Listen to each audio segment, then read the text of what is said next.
Welcome to AI Bedtime Stories. Today's story is called The Lotus Keeper. In the tranquil village of Samsara, nestled between the whispering forests and the serene Lotus Lake, the day of Vesak was a time of reflection and celebration, honoring the birth, enlightenment, and passing of the Buddha. It was on this auspicious day that the tale of Ananda, the old Lotus Keeper, unfolded, a story woven with the threads of wisdom and the quiet stirrings of the soul. Ananda, a man of gentle demeanor and deep thought, had tended to the lotuses of samsara for decades. His life, much like the cycles of the flowers he cared for, was a testament to the beauty and impermanence of existence. Each Vesak, he would prepare the lake, ensuring that each lotus bloomed in sync with the celebrations, a symbol of purity and enlightenment to the villagers who came to pay homage. This year, however, as the festival drew near, Ananda found himself grappling with a lingering sense of unfulfillment. Despite his life's peaceful passage, questions about the path of his own spirit remained unanswered.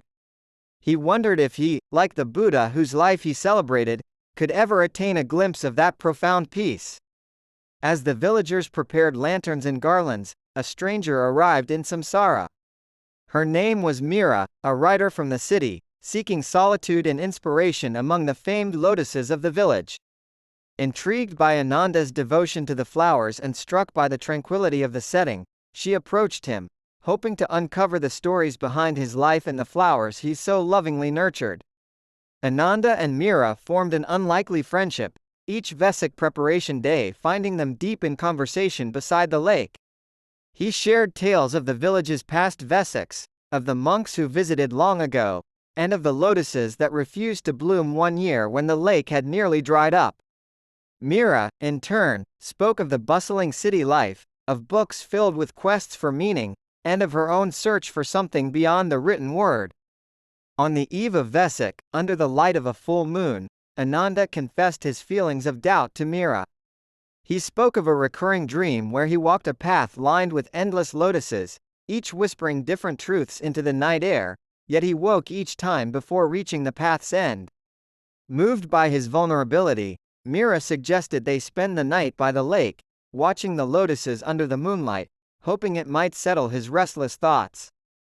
As they sat together, the night air filled with the fragrance of blooming lotuses, and the lake seemed to mirror the infinite stars above.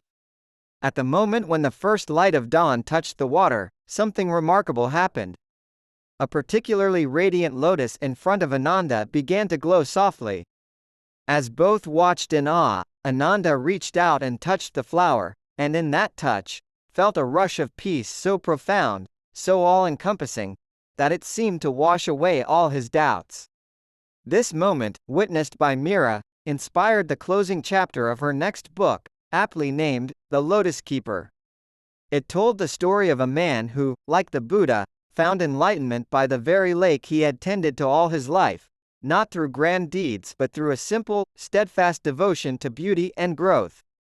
Each Vesak thereafter, the villagers of Samsara not only celebrated the Buddha but also their own Lotus Keeper, who taught them that the path to enlightenment could be as simple as nurturing beauty in the world around them, and perhaps, within themselves.